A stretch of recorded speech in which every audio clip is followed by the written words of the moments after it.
ನಮಸ್ಕಾರ ಸ್ನೇಹಿತರೆ. ಈ ದೇಶದಲ್ಲಿ ಸ್ವಾತಂತ್ರ್ಯ ಬಂದ ನಂತರ ವಕ್ಫ್ ಬೋರ್ಡ್ ಮತ್ತು ವಕ್ಫ್ ಪ್ರಾಪರ್ಟಿ ದೊಡ್ಡ ತಲೆನೋವಾಗಿ ಪರಿಣಮಿಸಿದೆ. ಧರ್ಮದ ಹೆಸರಲ್ಲಿ 1947ರಲ್ಲಿ ಭಾರತ ಮತ್ತು ಪಾಕಿಸ್ತಾನ ಅನ್ನುವ ದೇಶಗಳಾಗಿ ಪಾರ್ಟಿಷನ್ ಆಯ್ತು. ಭಾರತದಲ್ಲಿರ್ತಕ್ಕಂತಹ ಮುಸಲ್ಮಾನರು ಪಾಕಿಸ್ತಾನಕ್ಕೆ ಕೆಲವರು ಹೋದ್ರು, ಪಾಕಿಸ್ತಾನದಲ್ಲಿದ್ದಂತಹ ಕೆಲವು ಹಿಂದೂಗಳು ಭಾರತಕ್ಕೆ ಬಂದ್ರು. ಭಾರತದಿಂದ ಏನೋ ಪಾಕಿಸ್ತಾನಕ್ಕೆ ಹೋಗಿದ್ರು ಮುಸಲ್ಮಾನರು, ಅವರ ಸ್ಥಿರಾಸ್ತಿಗಳೇನು ಭಾರತದಲ್ಲಿತ್ತು ಅದನ್ನ ಆಗಿನ ಕಾಂಗ್ರೆಸ್ ಸರ್ಕಾರ ವಕ್ಫ್ ಬೋರ್ಡ್ ಮಾಡಿ ಮುಸಲ್ಮಾನರಿಗೆ ಸೇರಿತ್ತು ಅಂತ ಮಾಡ್ತು. ಪಾಕಿಸ್ತಾನದಲ್ಲೂ ಸಹ ಇದೇ ರೀತಿ ಪರಿಸ್ಥಿತಿ ಇರಬೇಕು ತಾನೆ, ಆದ್ರೆ ಅಲ್ಲಾಗಿದ್ದೇ ಬೇರೆ. ಹಿಂದೂಗಳೇನು ಅಲ್ಲಿ ಆಸ್ತಿ ಪಾಸ್ತಿಗಳನ್ನು ಬಿಟ್ಟು ಬಂದಿದ್ರು, ಅದೆಲ್ಲವನ್ನ ಪಾಕಿಸ್ತಾನ ಸರ್ಕಾರದ ಕೈವಶ ಮಾಡಿಕೊಳ್ತು. ಇದು ಒಂದು ಸ್ಟೇಟಸ್. ಈಗ ವಕ್ಫ್ದು ಹೊಸ ಕಾನೂನು ಬಂದಿರೋದು ನಿಮ್ಗೆಲ್ಲ ಗೊತ್ತು. ಸುಪ್ರೀಂ ಕೋರ್ಟ್ ಹೋಗಿ ವಕ್ಫ್ ಬೋರ್ಡ್ ರೆಡ್ ಹ್ಯಾಂಡ್ ಆಗಿ ಸಿಕ್ಕಿ ಬಿದ್ದಿರೋದು, ಟೆಕ್ನಿಕಲ್ ಇಶ್ಯೂ ಅಂತ ಹೋಗಿ ಚೀಮಾರಿ ಹಾಕಿಸ್ಕೊಂಡಿರೋದು ಸುಪ್ರೀಂ ಕೋರ್ಟ್ ಇಂದ. ಅರ್ಜಿ ವಜಾ ಆಗಿರೋದು, ಮೊದಲು ಕೆಳ ನ್ಯಾಯಾಲಯಕ್ಕೆ ಹೋಗಿ ಡೈರೆಕ್ಟ್ ಆಗಿ ಸುಪ್ರೀಂ ಕೋರ್ಟ್ ಗೆ ಬರುವಂತಿಲ್ಲ ಅಂತ ಹೇಳಿರೋದು ಸುಪ್ರೀಂ ಕೋರ್ಟ್. ಈ ಅರ್ಜಿ ಸುಪ್ರೀಂ ಕೋರ್ಟ್ ಹೋಗಿದ್ದು ಮಧ್ಯಪ್ರದೇಶದಿಂದ. ವಕ್ಫ್ ಬೋರ್ಡ್ ನ ಪರವಾಗಿ ಅರ್ಜಿ ಹಾಕಲಾಗಿತ್ತು. ಅರ್ಜಿದಾರರ ಡಿಮ್ಯಾಂಡ್ ಏನು, ಅವರು ಮೊದಲು ಹೋಗಿದ್ದು ಟೆಕ್ನಿಕಲ್ ಇಶ್ಯೂ ಅನ್ನುವ ಹೆಸರಲ್ಲಿ. ಅದರ ಒಳಗಡೆ ಏನ್ ಕೇಳಲಾಗಿತ್ತು ಗೊತ್ತಾ? ಹೊಸ ಕಾನೂನು ಬಂದಿದೆ ಕೇಂದ್ರ ಸರ್ಕಾರದ್ದು, ವಕ್ಫ್ ಅಮೆಂಡ್ಮೆಂಟ್ ಆಕ್ಟ್. ಅದರ ಪ್ರಕಾರ ಕೇಂದ್ರ ಸರ್ಕಾರದ್ದು ಒಂದು ವಕ್ಫ್ ಬೋರ್ಡ್ ನ ಪೋರ್ಟಲ್ ಇದೆ, ಉಮ್ಮೀದ್ ಅನ್ನೋದು ಪೋರ್ಟಲ್ ಹೆಸರು. ಅದರಲ್ಲಿ ವಕ್ಫ್ ತನ್ನ ಆಸ್ತಿ ಪಾಸ್ತಿಗಳನ್ನೆಲ್ಲ ಅಪ್ಲೋಡ್ ಮಾಡಬೇಕು, ರಿಜಿಸ್ಟ್ರೇಷನ್ ಮಾಡಿಸ್ಬೇಕು. ಈ ರಿಜಿಸ್ಟ್ರೇಷನ್ ಮಾಡುವ ಸಮಯದಲ್ಲಿ ನಮ್ಗೆ ಟೆಕ್ನಿಕಲ್ ಸಮಸ್ಯೆಗಳಾಗ್ತಾ ಇದಾವೆ ಅನ್ನೋದು ಅರ್ಜಿಯ ಸಾರಾಂಶ. ಅರ್ಜಿಯ ವಿಚಾರಣೆಯನ್ನ ಮುಖ್ಯ ನ್ಯಾಯಮೂರ್ತಿಗಳು ಸಿಜೆಐ ಸೂರ್ಯಕಾಂತ್ರು ಕೈಗೆತ್ಕೊಂಡ್ರು. ಇವ್ರು ಏನ್ ಅನ್ಕೊಂಡ್ರು, ಇವ್ರು ಟೆಕ್ನಿಕಲ್ ವಿಚಾರನ ಸುಪ್ರೀಂ ಕೋರ್ಟ್ ಯಾಕೆ ತಂದ್ರು, ಏನಾದ್ರೂ ಸಾಫ್ಟ್ವೇರ್ ನ ಗಡಬಡಿ ಇರ್ಬೋದೇನೋ, ಅರ್ಜಿಯನ್ನ ಕೈಗೆತ್ಕೊಳ್ಳಲಾಯ್ತು. ಆಗ್ಲೇ ನೋಡಿ ದೊಡ್ಡ ಷಡ್ಯಂತ್ರ ಹೊರಬಂದಿತ್ತು. ಟೆಕ್ನಿಕಲ್ ವಿಚಾರನ ನಮ್ಮ ಬಳಿ ಯಾಕೆ ತಂದಿದ್ದೀರಾ ನೀವು, ಅದನ್ನ ಸರಿಪಡಿಸುವ ಅಥಾರಿಟಿ ಬಳಿ ಹೋಗಿ, ಇದರಲ್ಲಿ ಸುಪ್ರೀಂ ಕೋರ್ಟ್ ಮಾಡೋದೇನಿದೆ ಅಂತ ನ್ಯಾಯಾಲಯ ಅಂದ್ಕೊಳ್ತಾ ಇದ್ದ ಸಂದರ್ಭದಲ್ಲೇ ಒಳಗೊಕ್ಕು ನೋಡಿದಾಗ ಇವರ ಬಂಡವಾಳ ಬಯಲಾಗೋಗಿತ್ತು. ಅದೇ ಅರ್ಜಿನಲ್ಲಿ ಇನ್ನೂ ಒಂದು ವಿಷಯ ಪ್ರಸ್ತಾಪ ಮಾಡಲಾಗಿತ್ತು. ಉಮ್ಮೀದ್ ಪೋರ್ಟಲ್ ಅಲ್ಲಿ ಒಂದು ಡ್ರಾಪ್ ಡೌನ್ ಮೆನು ಕೊಟ್ಟಿರ್ತಾರೆ, ಅದರಲ್ಲಿ ವಕ್ಫ್ ಬೈ ಸರ್ವೆ ಇಲ್ಲ, ಬರೀ ವಕ್ಫ್ ಬೈ ಯೂಸರ್ ಮಾತ್ರ ಇದೆ. ವಕ್ಫ್ ಬೈ ಸರ್ವೆ ಅನ್ನೋದನ್ನು ಆಡ್ ಮಾಡಬೇಕು ಅನ್ನೋದು ಇವರ ಡಿಮ್ಯಾಂಡ್. ಪೂರ್ತಿ ವಿಡಿಯೋ ನೋಡಿ ಸ್ಕಿಪ್ ಮಾಡದೆ ಸಂಪೂರ್ಣವಾಗಿ ಅರ್ಥ ಆಗುತ್ತೆ. ಈ ವಿಚಾರ ಸ್ವಲ್ಪ ಟೆಕ್ನಿಕಲ್ ಆಗಿದೆ, ಹಾಗಾಗಿ ಹೇಳ್ತಾ ಇರೋದು.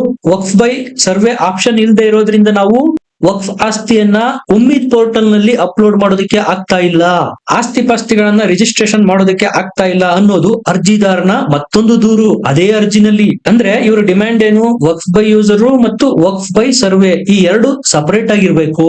ಆದ್ರೆ ಸರ್ಕಾರ ಮಾಡಿದ್ದು ವಕ್ಫ್ ಬೈ ಯೂಸರ್ ಮತ್ತು ವಕ್ಫ್ ಬೈ ಸರ್ವೆ ಎರಡು ಬೇರೆ ಬೇರೆ ಎಲ್ಲ ಒಂದೇ ಅನ್ನುವ ರೀತಿ ಯೂಸರ್ ಅಂಡರ್ ನಲ್ಲೇ ವಕ್ಫ್ ಬೈ ಸರ್ವೆನು ತಂದ್ರು.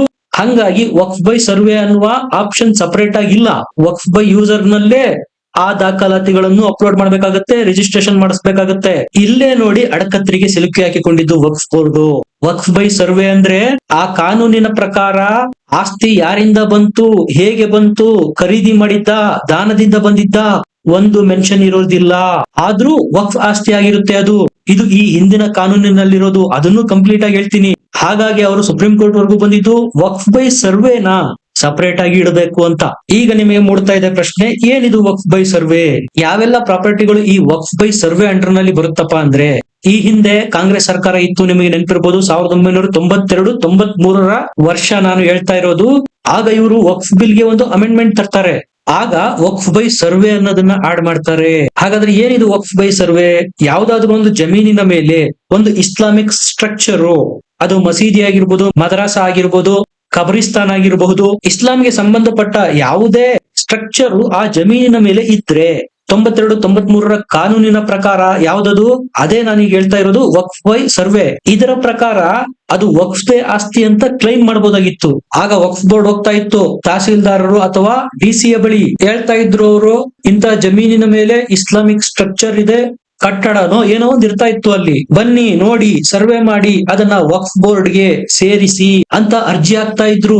ಈ ಕಾನೂನೇ ತಪ್ಪು. ಯಾಕೆ ಮುಂದೆ ಅರ್ಥ ಆಗುತ್ತೆ ನಿಮಗೆ. ಒಂದು ಜಮೀನಿನ ಮೇಲೆ ಇಸ್ಲಾಮಿಕ್ ಸ್ಟ್ರಕ್ಚರ್ ಇದೆ ಅನ್ನುವ ಒಂದೇ ಒಂದು ಅಂಶ ಇಟ್ಕೊಂಡು ಅದನ್ನ ವಕ್ಫ್ ಬೋರ್ಡ್ ಗೆ ಮಾಡ್ಬೇಕು ಅನ್ನುವ ಡಿಮ್ಯಾಂಡ್ ಅಲ್ಲಿ ಅರ್ಥ ಇದೆಯಾ? ಈ ಹಿಂದೆ ಹಿಂಗೆ ಆಗ್ತಾ ಇದ್ದಿದ್ದು, ಘೋಷಣೆ ಸಹ ಆಗ್ಬಿಡ್ತಾ ಇತ್ತು ಸರ್ವೆ ಮಾಡಿ ಅದು ವಕ್ಫ್ ಆಸ್ತಿ ಅಂತ. ಯಾವಾಗ ವಕ್ಫ್ ಬೋರ್ಡ್ ಅರ್ಜಿ ತಗೊಂಡು ಬರುತ್ತೋ ಡಿಸಿ ಅಥವಾ ತಹಸೀಲ್ದಾರರು ಎರಡು ಅಂಶಗಳನ್ನು ಮಾತ್ರ ನೋಡ್ತಾ ಇದ್ದಿದ್ದು, ಆ ಜಮೀನಿನ ಮೇಲೆ ವಕ್ಫ್ ಸ್ಟ್ರಕ್ಚರ್ ಇದೆಯಾ, ಆ ಜಮೀನಿನ ಉದ್ದ ಅಗಲ ಎಷ್ಟು, ಈ ಅಂಶಗಳನ್ನು ನೋಡಿ ಫೋಟೋ ಕ್ಲಿಕ್ಕಿಸಿ ಆ ಪೂರ್ತಿ ಆಸ್ತಿಯನ್ನ ವಕ್ಫ್ ಬೋರ್ಡ್ಗೆ ಸೇರಿಸಿ ಬಿಡ್ತಾ ಇದ್ರು. ಇದು ನೋಡಿ 1992-93 ಕಾನೂನಿನಲ್ಲಿ ಇದ್ದಿದ್ದು. ಜಮೀನಿನ ಮೇಲೆ ಇಸ್ಲಾಮಿಕ್ ಸ್ಟ್ರಕ್ಚರ್ ಇದ್ರೆ ಮುಗಿದೋಯ್ತು. ಆ ಜಮೀನು ಯಾರಿಂದ ಬಂತು, ಹೇಗೆ ಬಂತು, ಖರೀದಿ ಮಾಡಿದ್ದ, ದಾನವಾಗಿ ಪಡೆದಿದ್ದ, ಈಗ ವಕ್ಫ್ ಮಾಡೋದಕ್ಕೆ ಒರಿಜಿನಲ್ ಓನರ್ ಅಗ್ರಿ ಇದೆಯಾ, ಸಮ್ಮತಿ ಇದೆಯಾ, ಇದ್ಯಾವುದನ್ನು ಕೇಳ್ತಾ ಇರ್ಲಿಲ್ಲ. ಜಮೀನಿನ ಮೇಲೆ ಮಸೀದಿ, ಮದರಾಸ, ಕಬ್ರಿಸ್ತಾನ ಯಾವ್ದಾದ್ರು ಒಂದಿದ್ರೆ ಮುಗೀತು. ಸರ್ವೆ ಮಾಡೋದು, ವಕ್ಫ್ ಬೋರ್ಡ್ಗೆ ಸೇರಿಸಿ ಬಿಡುವುದು. ಇದನ್ನೇ ನೋಡಿ ಹೇಳೋದು ವಕ್ಫ್ ಬೈ ಸರ್ವೆ. ಈಗ ಅರ್ಥ ಆಗಿರ್ಬೋದು. ಆ ಆಸ್ತಿ ಹೊಲ ಉಳೋದಕ್ ಕೊಟ್ಟಿರ್ಬೋದು, ಬಾಡಿಗೆಗೆ ಕೊಟ್ಟಿರ್ಬೋದು, ಯಾವುದನ್ನು ಕೇಳ್ತಾ ಇರ್ಲಿಲ್ಲ. ವಕ್ಫ್ ಬೋರ್ಡ್ ಅರ್ಜಿ ಹಾಕ್ತು ಅಂದ್ರೆ ಮುಗೀತು, ವಕ್ಫ್ ಆಸ್ತಿ ಅಂತ ಘೋಷಣೆಯಾಗಿ ಬಿಡ್ತಾ ಇತ್ತು. ಈಗ ಬರ್ತೀನಿ ಹೊಸ ಕಾನೂನಿಗೆ. ಮೋದಿ ಸರ್ಕಾರ ಹೊಸ ವಕ್ಫ್ ಬಿಲ್ ತಂದಿದೆ. ವಕ್ಫ್ ನ ಉಮ್ಮೀದ್ ಪೋರ್ಟಲ್ ಅಲ್ಲಿ ವಕ್ಫ್ ನ ಎಲ್ಲಾ ಆಸ್ತಿಗಳನ್ನ ದಾಖಲಾತಿಗಳ ಸಮೇತ ಅಪ್ಲೋಡ್ ಮಾಡಬೇಕು, ರಿಜಿಸ್ಟ್ರೇಷನ್ ಮಾಡಿಸ್ಬೇಕು. ಅಷ್ಟೇ ಅಲ್ಲ, ಆ ಪ್ರಾಪರ್ಟಿ ನಿಮ್ಗೆ ಬರೋದಕ್ಕೂ ಮುಂಚೆ ಅದರ ಒರಿಜಿನಲ್ ಓನರ್ ಯಾರಾಗಿದ್ರು, ಅದು ಯಾರ ಬಳಿ ಇತ್ತು, ನಿಮಗೆ ಯಾವ ರೀತಿ ಬಂತು, ದಾನವಾಗಿ ಪಡೆದಿದ್ದ, ದುಡ್ಡು ಕೊಟ್ಟು ಪರ್ಚೇಸ್ ಮಾಡಿದ್ದ, ಎಲ್ಲವನ್ನು ಹೇಳ್ಬೇಕಾಗತ್ತೆ ಹೊಸ ಕಾನೂನಿನ ಪ್ರಕಾರ. ಆದ್ರೆ ಇದ್ಯಾವುದಕ್ಕೂ 92-93 ತಿದ್ದುಪಡಿನಲ್ಲಿ ಅವಕಾಶನೇ ಇರ್ಲಿಲ್ಲ. ಅದರ ಪ್ರಕಾರ ಮಸೀದಿ ಇತ್ತು ಅಂದ್ರೆ ಮುಗೀತು, ವಕ್ಫ್ ಆಸ್ತಿಯಾಗಿ ಹೋಗ್ಬಿಡ್ತಾ ಇತ್ತು. ಹಂಗಾಗಿ ನೋಡಿ ಅವ್ರು ಬಂದಿರೋದು ವಕ್ಫ್ ಬೈ ಸರ್ವೆಗೆ ಮಾನ್ಯತೆ ಕೊಡ್ಬೇಕು. ವಕ್ಫ್ ಬಿಲ್ ನಲ್ಲಿ, ಪೋರ್ಟಲ್ ನಲ್ಲಿ ಅದಕ್ಕೆ ಸಪರೇಟ್ ಆಗಿ ಆಪ್ಷನ್ ಇರಬೇಕು. ವಕ್ಫ್ ಬೈ ಯೂಸರ್ ಅಂಡರ್ ನಲ್ಲಿ ಬರಬಾರದು ಅಂತ ಡಿಮ್ಯಾಂಡ್ ಇಟ್ಟು ಸುಪ್ರೀಂ ಕೋರ್ಟ್ ಹೋಗಿದ್ದು. ಯಾಕಂದ್ರೆ ವಕ್ಫ್ ಬೈ ಯೂಸರ್ ಅಂಡರ್ ನಲ್ಲಿ ಬಂದ್ರೆ ರಿಜಿಸ್ಟ್ರೇಷನ್ ಮಾಡಿಸ್ಬೇಕಾಗುತ್ತೆ, ದಾಖಲಾತಿಗಳನ್ನ ಕೊಡ್ಬೇಕಾಗುತ್ತೆ. ಒಂದು ವೇಳೆ ಅವರ ಡಿಮ್ಯಾಂಡ್ ನ ಪೂರೈಕೆ ಮಾಡಿ ವಕ್ಫ್ ಬೈ ಸರ್ವೆನ ಸಪರೇಟ್ ಮಾಡಿದ್ರೆ ಹೊಸ ವಕ್ಫ್ ಬಿಲ್ ತಂದಿದ್ದಕ್ಕೆ ಯಾವುದೇ ಅರ್ಥ ಇರೋದಿಲ್ಲ. ಫಸ್ಟ್ ಆಫ್ ಆಲ್ ಹೊಸ ವಕ್ಫ್ ಬಿಲ್ ಬಂದಿದ್ದೆ ನೀವು ವಕ್ಫ್ದು ಅಂತ ಹೇಳ್ತಾ ಇರುವ ಆಸ್ತಿ ಯಾರಿಂದ ಬಂದಿದ್ದು, ಹೇಗೆ ಬಂದಿತ್ತು, ದಾಖಲಾತಿಗಳನ್ನ ಕೊಡಬೇಕು ಅನ್ನೋ ಉದ್ದೇಶದಿಂದ ತಾನೆ. ಆದ್ರೆ ವಕ್ಫ್ ಬೈ ಸರ್ವೆನಲ್ಲಿ ಇದ್ಯಾವುದನ್ನು ಕೇಳುವಂತಿಲ್ಲ. ಹಂಗಾಗಿ ಇವ್ರ demand Waqf by survey separate ಇರಬೇಕು, ವಕ್ಫ್ ಬೈ ಯೂಸರೇ ಸಪರೇಟ್ ಇರಬೇಕು ಅನ್ನೋದು. ಡಿಸ್ಟಿಂಗ್ವಿಶ್ ಇಷ್ಟೇ, ವಕ್ಫ್ ಬೈ ಯೂಸರ್ ಅಲ್ಲಿ ದಾಖಲೆ ಪತ್ರ ತೋರಿಸಬೇಕು, ರಿಜಿಸ್ಟ್ರೇಷನ್ ಮಾಡಿಸ್ಬೇಕು. ವಕ್ಫ್ ಬೈ ಸರ್ವೆ ಹಳೆ ಕಾನೂನಿಗೆ ಮಾನ್ಯತೆ ಕೊಡಬೇಕು ಅಂದ್ರೆ ಇದ್ಯಾವುದರ ಅಗತ್ಯತೆನೂ ಇರೋದಿಲ್ಲ. ಒನ್ಸ್ ವಕ್ಫ್ ಈಸ್ ಆಲ್ವೇಸ್ ವಕ್ಫ್ ಅಂತ ಆಗೋಗ್ಬಿಡುತ್ತೆ. ಫಸ್ಟ್ ಆಫ್ ಆಲ್ ಹೊಸ ವಕ್ಫ್ ಬಿಲ್ ತಂದಿದ್ದಾದ್ರೂ ಯಾಕೆ, ಸರ್ಕಾರಿ ಜಮೀನುಗಳನ್ನ ಗುಳುಂ ಮಾಡಿರೋದನ್ನ ಪತ್ತೆ ಹಚ್ಚೋದಿಕ್ಕೆ. ಹಂಗಾಗಿ ಸರ್ಕಾರ ವಕ್ಫ್ ಬೈ ಸರ್ವೆಯನ್ನ ವಕ್ಫ್ ಬೈ ಯೂಸರ್ ನಲ್ಲೇ ಮರ್ಜ್ ಮಾಡಾಕಿದೆ. ಈಗ ದಾಖಲೆ ಪತ್ರ ಕೊಡ್ಲೇಬೇಕಾಗತ್ತೆ, ರಿಜಿಸ್ಟ್ರೇಷನ್ ಮಾಡಿಸ್ಲೇಬೇಕಾಗತ್ತೆ. ಫಸ್ಟ್ ಆಫ್ ಆಲ್ ಇವರು ಹೆಸರು ಹೇಳ್ಕೊಂಡು ಬಂದಿದ್ದು ಟೆಕ್ನಿಕಲ್ ಸಮಸ್ಯೆ, ಆದ್ರೆ ನಿಜವಾದ ಸಮಸ್ಯೆ ಇರೋದು ವಕ್ಫ್ ಬೈ ಸರ್ವೆನಲ್ಲಿ ಅನ್ನೋದು ಆನಂತರ ನ್ಯಾಯಾಧೀಶರಿಗೆ ಗೊತ್ತಾಗುತ್ತೆ. ಗುಳುಂ ಮಾಡಿರುವ ಆಸ್ತಿಗೆ ಕಾಗದ ಪತ್ರ ಕೇಳಬಾರ್ದು. ಈ ರೀತಿ ಅರ್ಜಿಯನ್ನ ಟೆಕ್ನಿಕಲ್ ಸಮಸ್ಯೆ ಹೆಸರಲ್ಲಿ ತಂದಿದ್ರು. ಡೈರೆಕ್ಟ್ ಆಗಿ ವಜಾ ಮಾಡಾಕಿದೆ ಸುಪ್ರೀಂ ಕೋರ್ಟ್ ಈ ಅರ್ಜಿಯನ್ನ. ಟೆಕ್ನಿಕಲ್ ಇಶ್ಯೂ ಅಂತೀರಾ, ಆದ್ರೆ ಒಳಹೊಕ್ಕು ನೋಡಿದಾಗ ಕಥೆನೇ ಬೇರೆ ಇದೆಯಲ್ಲ. ಇದನ್ನ ಮಾನ್ಯ ಮಾಡೋದಕ್ಕಾಗಲ್ಲ, ಕಾಗದ ಪತ್ರ ತೋರಿಸಲೇಬೇಕಾಗುತ್ತೆ, ರಿಜಿಸ್ಟ್ರೇಷನ್ ಮಾಡಿಸ್ಲೇಬೇಕಾಗುತ್ತೆ ಅಂತ ಹೇಳಿರೋದು supreme court. First of all ನೀವು ಡೈರೆಕ್ಟ್ ಆಗಿ ಸುಪ್ರೀಂ ಕೋರ್ಟ್ಗೆ ಬಂದಿದ್ದೇ ತಪ್ಪು. ಹೇಗೆ ಬಂದ್ರಿ, ಮೊದಲು ಕೆಳ ನ್ಯಾಯಾಲಯಕ್ಕೆ ಹೋಗಿ ಅಂತಾನು ತಪರಾಕಿ ಹಾಕಿದೆ ಸುಪ್ರೀಂ ಕೋರ್ಟ್.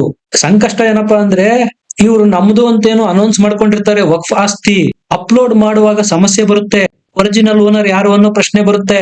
ಆ ಓನರ್ ಈ ಆಸ್ತಿಯನ್ನ ವಕ್ಫ್ ಮಾಡೋದಿಕ್ಕೆ ಸಮ್ಮತಿ ಕೊಟ್ಟಿದಾನ, ಒಪ್ಪಿಗೆ ಕೊಟ್ಟಿದಾನ, ಈ ಎಲ್ಲ ಪ್ರಶ್ನೆಗಳು ಬರುತ್ತೆ.